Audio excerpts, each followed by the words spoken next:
My relatives decided it would be hilarious to dump me in another state, saying, "Let's see if he makes it back," as they laughed and drove off. I never returned. 15 years later, they discovered me with 107 missed calls. That summer, when I turned 22, I was meant to be working at my father Derek's hardware store and living at home. College was never seen as practical by him, and I was always treated as the scapegoat compared to my favored brother, Jonah. We weren't exactly struggling financially, but we definitely weren't the kind to take luxury vacations to theme parks. When Derek announced that we were all going on a family road trip to my uncle's wedding in Colorado, I should have sensed trouble. Just 3 days into that miserable journey, I already wished I had found a reason to stay home.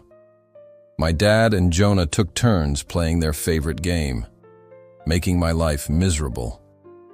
My mom, Linda, would occasionally mutter, "That's enough," in her soft, weak voice, but we all knew it was just for show.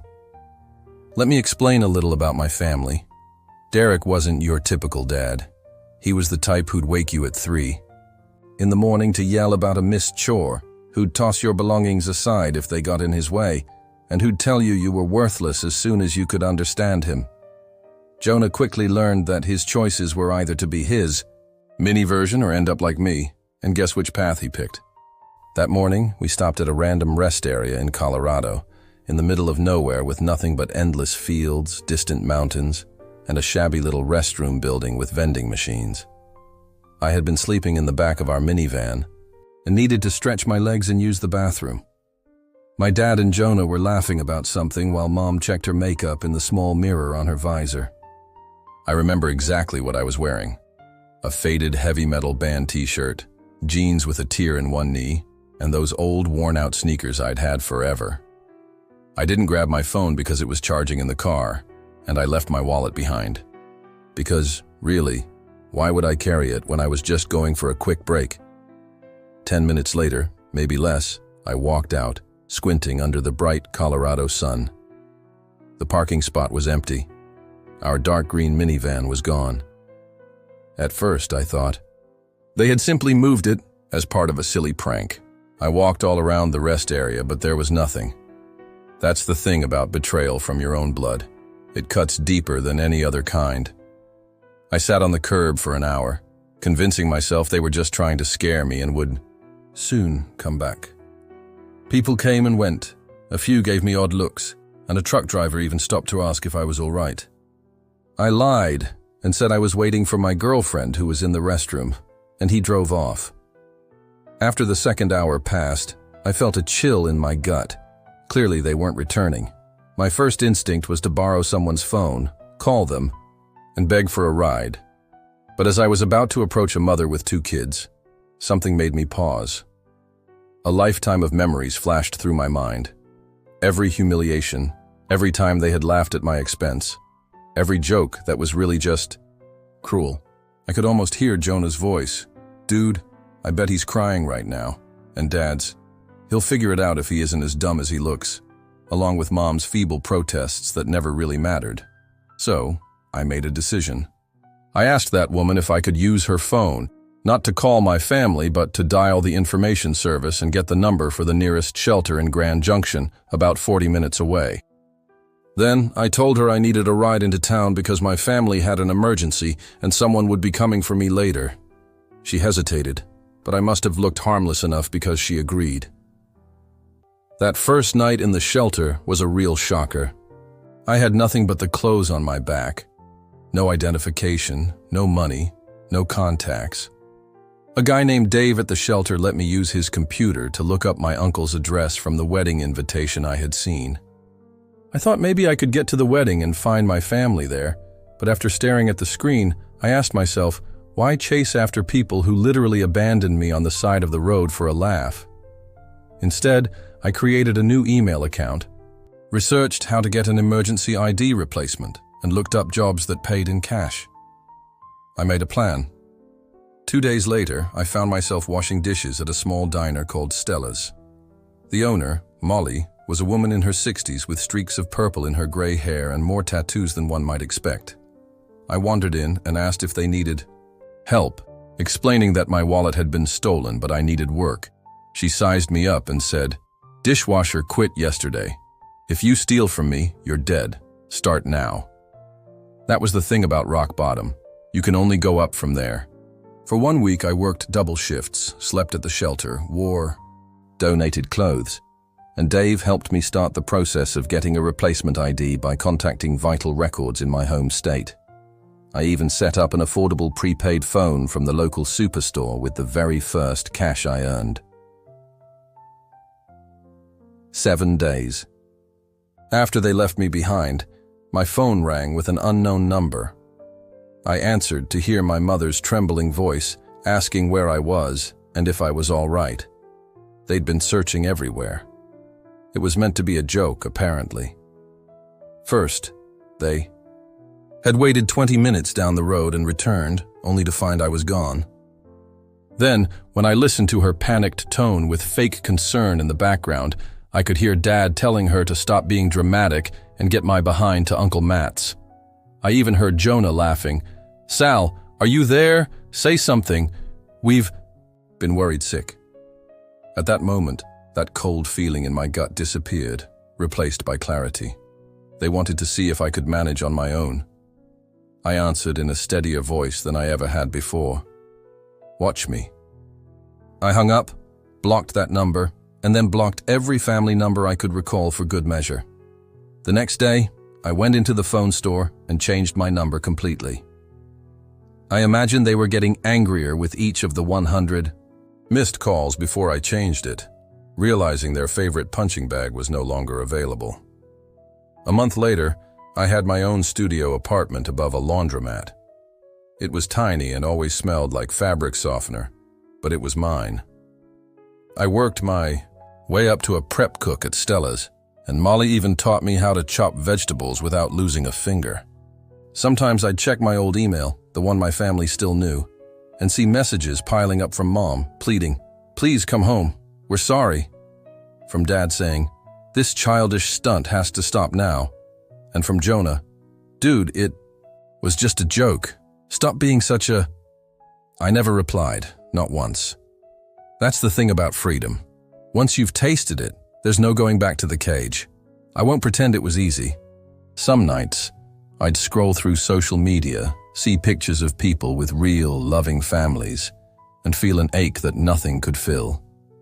There were nights when loneliness threatened to swallow me whole, and holidays were the worst. Yet every morning, I woke up in my shabby little apartment that reeked of industrial fabric softener, went to my dishwashing job where no one called me worthless, and built my life one brick at a time. 3 months after they abandoned me at that rest. Stop. I checked my email one last time and found a new message from Mom. "Your grandmother is asking about you. Please let us know you're alive." I closed the email, deleted the account, and tossed my old SIM card in the dumpster behind Stella's that very night. Molly taught me how to make her famous apple pie and said I had a natural knack for baking, a genuine compliment I hadn't received in years. I never looked back. Then, 5 years after being left at that Colorado rest stop, I noticed a familiar face on my social media feed. Not because I was stalking my family, okay, maybe I was a little, but because Jonah had just been tagged in a local news article back home. He'd gotten a DUI, crashed his car into a telephone pole, and all anyone noticed was the picture from his high school football team. He looked so young and smug in the article, nothing like the bloated mugshot below it. That's the thing about karma. It moves at its own pace, but never forgets an address. By then, I'd built something resembling a life in Colorado. My crummy studio above the laundromat had eventually been traded for a 1-bedroom apartment with real windows. I'd progressed from dishwasher to line cook to assistant manager at Stella's. Molly still ran the place with an iron fist in a velvet glove, though she began treating me less like a charity case and more like, I don't know, a distant relative.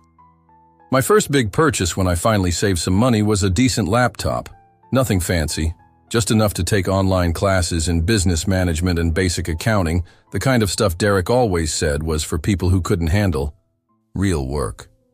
I spent my mornings at Stella's, afternoons studying, and evenings back at work, rinse and repeat.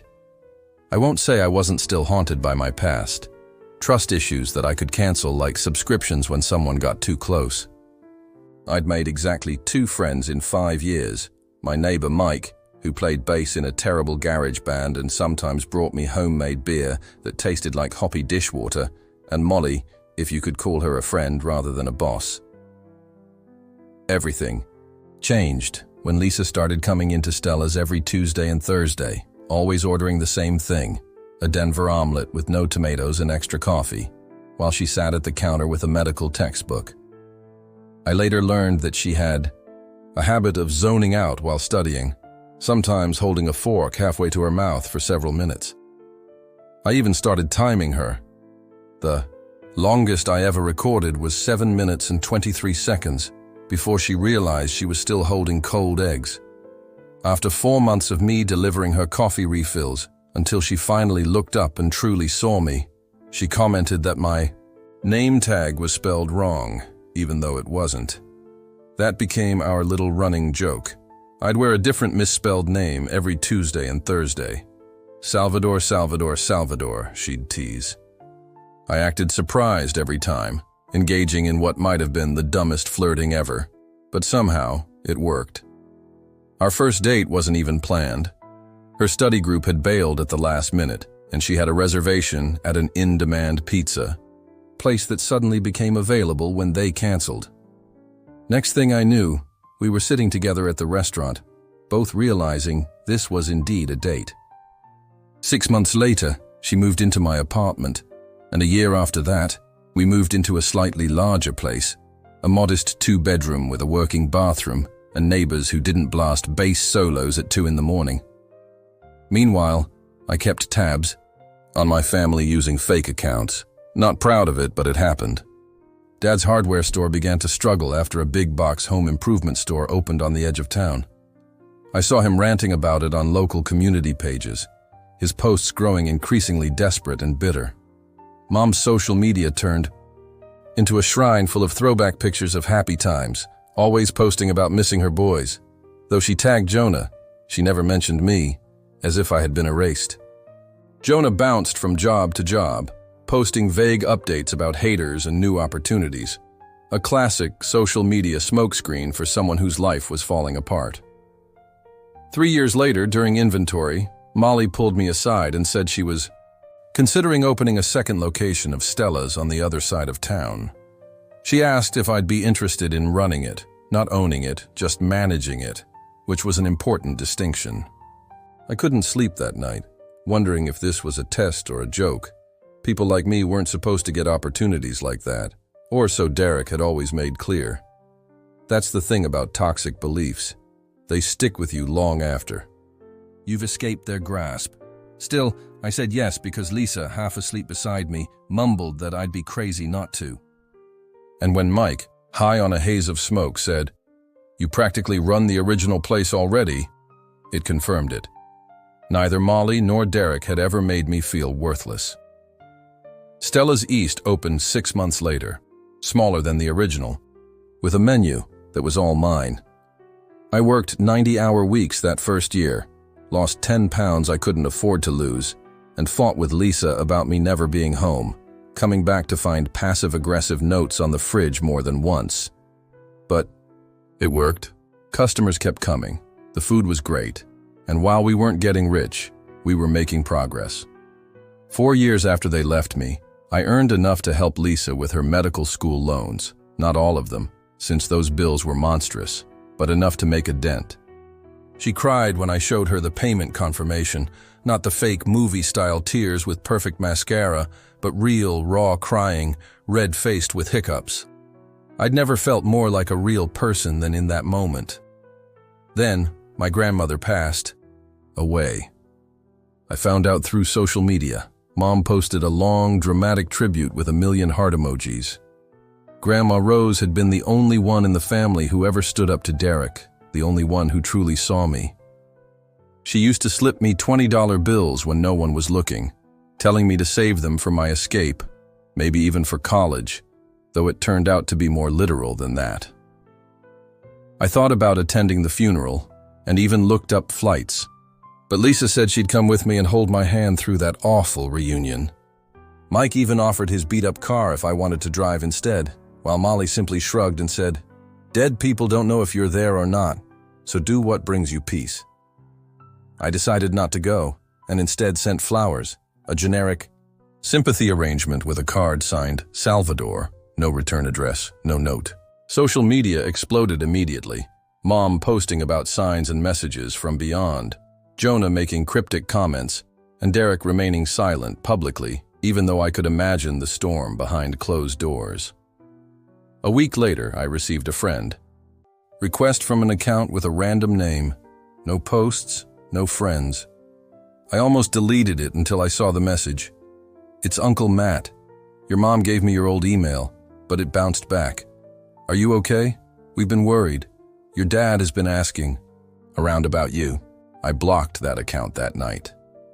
I had my first panic attack in 2 years, sitting on our bathroom floor at 3 in the morning, trying not to wake Lisa, feeling like my lungs were collapsing, and imagining Derek coming after me, showing up at Stella's to destroy everything I had built. Lisa found me an hour later and didn't ask questions. She just sat with me, her shoulder on mine, until I could finally breathe again. She said simply, "They can't take anything from you that you don't give them." The next morning, I called a lawyer to get advice on restraining orders, tightened privacy settings on everything, and asked Molly to instruct the staff not to share any information about me with anyone. Practical steps to control what you can control. 5 years to the day after being abandoned, I married Lisa in a small ceremony at a state park. Mike was my best man, and Molly made the cake while crying through the whole event, mascara streaming down her wrinkled cheeks. Lisa's large, boisterous family immediately embraced me, her dad cracking dad jokes that somehow didn't faze me, her mom hugging me without triggering any alarms. That's the thing about family. Sometimes it finds you when you've stopped looking. A week after the wedding, while scrolling through my dummy account late at night, I saw a post from Derek on a community page asking for information on my son, Salvador's last known location in Grand Junction, claiming a family emergency.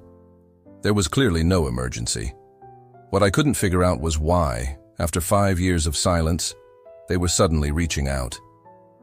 I dug deeper, created another fake account, joined community groups from my hometown, and slowly pieced it together. The hardware store had closed. Their house was in foreclosure. Mom had some health issues and was vaguely talking about it. And Jonah had moved back home after his 3rd DUI. They weren't looking for me because they missed me. They were looking for me because they needed something. And you know what? For the first time in 5 years, I smiled when I thought of them. Not out of joy for their misfortune, but because I realized I no longer cared.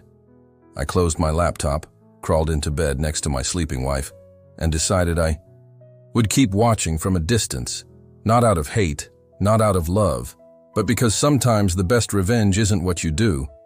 It's what you build while they're busy tearing themselves apart. Then, a notification on LinkedIn changed everything.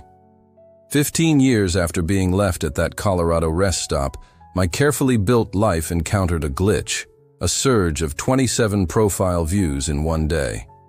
While it wasn't unusual for recruiters to do odd things on LinkedIn, what struck me was the name Jonah Matthew, my brother.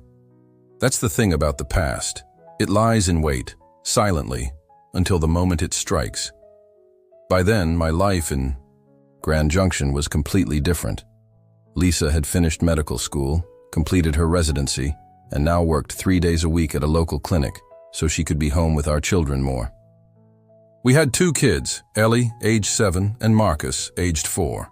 The apartment above the laundromat had been replaced by a modest 4-bedroom house on the outskirts of town.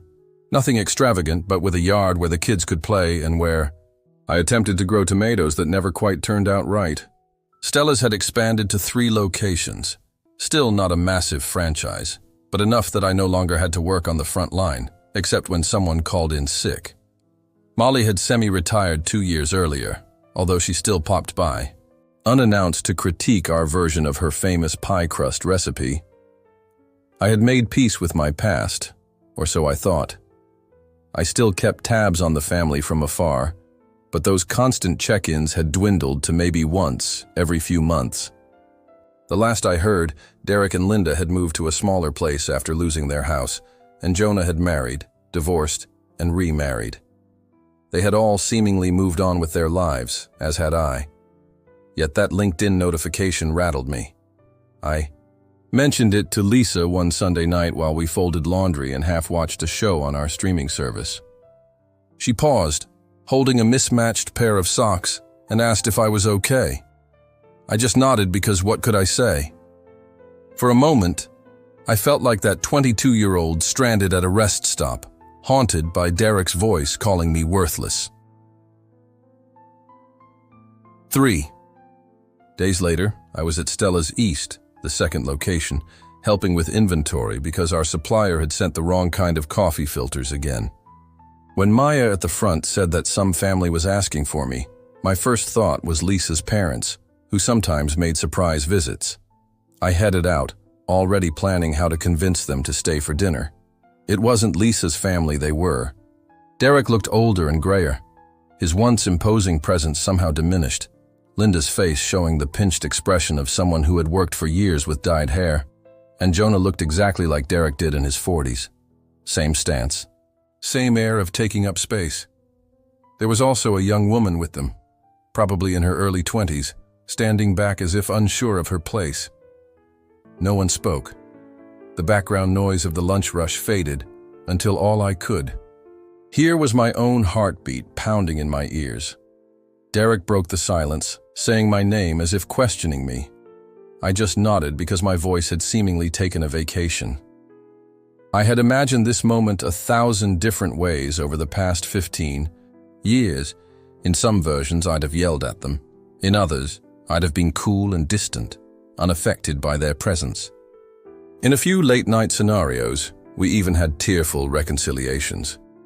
Reality, however, was always messier than imagination. I motioned toward an empty table in the corner, told Maya to bring some water, and sat down across from the people who had once been my family, waiting. They had found me through that local magazine article, a small feature with a photo of me in front of the original Stella's location. Apparently, one of Mom's high school friends who had moved to Colorado saw it and sent it to her along with a note that mentioned the 107 missed calls, exactly how many they had made to my old number before it was disconnected. Mom had been keeping count, as if it were meant to signify something. They talked over one another. Mom explained how worried they had been. Derek insisted I'd misunderstood what happened that day, and Jonah tried awkwardly to act like we were old pals catching up while the young woman, Jonah's second wife Catherine, just watched me with curious eyes. I listened as they spun their own version of events in which they were not the villains. I noticed how Derek kept eyeing the restaurant, mentally calculating its worth. Saw Mom's hand tremble as she reached for her water and caught Jonah's. Practiced charm slipping whenever he thought I wasn't looking. Finally, when they ran out of things to say, I asked the only question that mattered. Why now?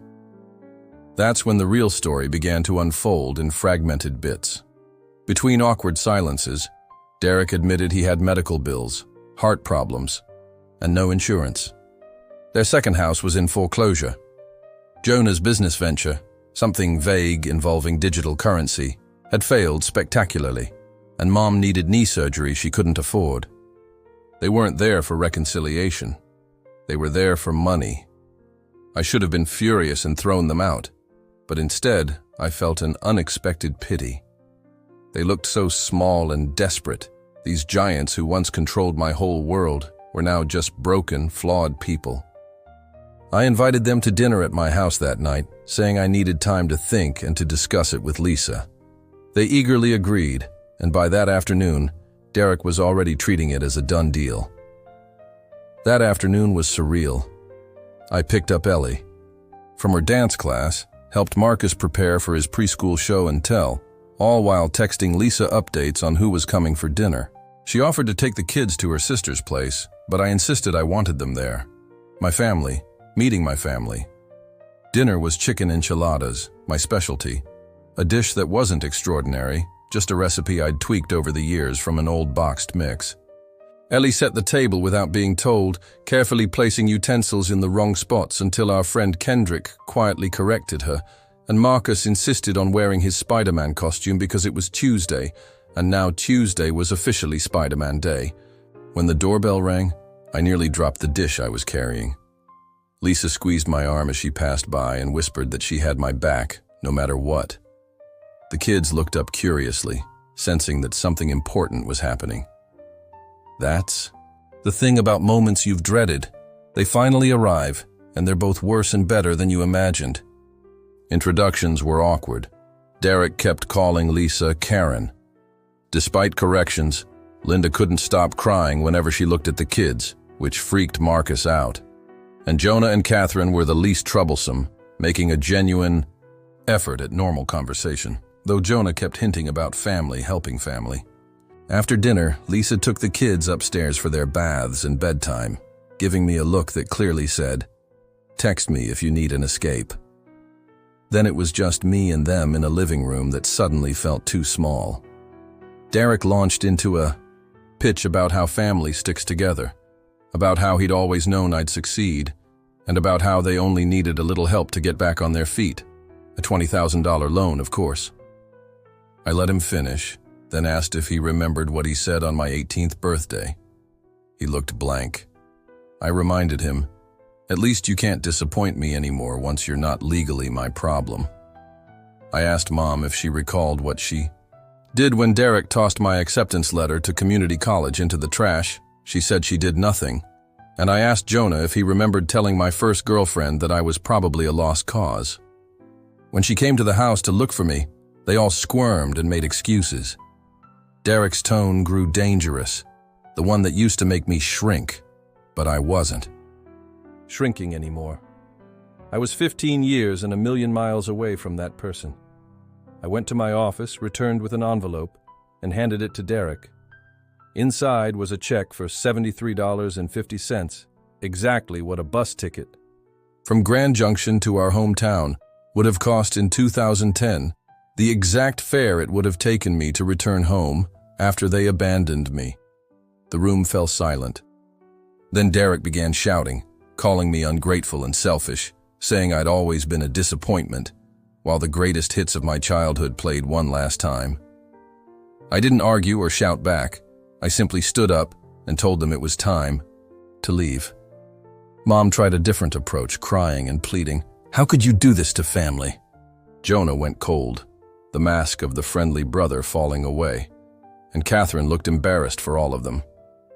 When they finally left, Derek crumpled the check and tossed it on our front step.